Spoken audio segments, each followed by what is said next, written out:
அந்தோணிராஜ், வணக்கம்.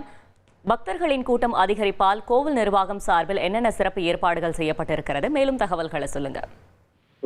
காரைக்காலை அடுத்த திருநள்ளாறில் அமைந்துள்ள உலக பிரசித்தி பெற்ற ஸ்ரீ கர்ப்பணேஸ்வர சுவாமி தேவஸ்தான ஆலயத்தில் அனுகிரக மூர்த்தியாக தனி சன்னிதியில் வீட்டிற்கும் சனி பகவானை தரிசனம் செய்ய வாரந்தோறும் சனிக்கிழமையில் ஆயிரக்கணக்கான பக்தர்கள் சாமி தரிசனம் செய்வது வழக்கம். இதனைத் தொடர்ந்து பாத்தீங்கன்னா இந்த சனிக்கிழமை என்பதாலும் ஈஸ்டர் தொடர் விடுமுறை விடப்பட்டுள்ளதாலும் பள்ளிகளில் கூட விடுமுறை விடப்பட்டுள்ளதாலும் சனீஸ்வர பகவானை வழிபட தமிழக பகுதியில் சேலம், ஈரோடு, கோயம்புத்தூர், மதுரை உள்ளிட்ட பகுதிகளில் இருந்தும் வெளிமாநிலத்திலிருந்து கேரளா, ஆந்திரா உள்ளிட்ட பகுதிகளில் இருந்து பல்லாயிரக்கணக்கான பக்தர்கள் இன்று அதிகாலை முதல் குவிந்து வந்தனர்.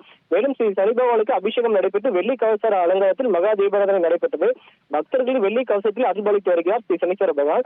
முன்னதாக பக்தர்கள் கடும் வெயிலை பொருட்படுத்தாமல் நலத்தீர்த்த குளத்தில் புனித நீராடி பின்னர் களித்தீர்த்த விழாவை வழிபட்டு செதிரி தேங்காய் எடுத்து பின்னர் நீண்ட வரிசையில் 3 மணி நேரத்துக்கு மேலாக காத்திருந்து ஸ்ரீ சனீஸ்வர பகவானை தரிசனம் செய்து வருகின்றனர். சனி பகவானுக்கு உள்ள எல் தீபம் ஏற்று வழிபட்டனர். பக்தர்கள் வெப்பத்திலிருந்து தணிக்க கோவில் நிர்வாக சார்பாக 3 இடங்களில் ஆயிரக்கணக்கான பக்தர்களுக்கு நீர்மூர் வழங்கி வருகின்றனர். பக்தர்கள் நீர்மூர் அருந்தி மகிழ்ச்சியோடு சாமி தரிசனம் செய்து வருகின்றனர்.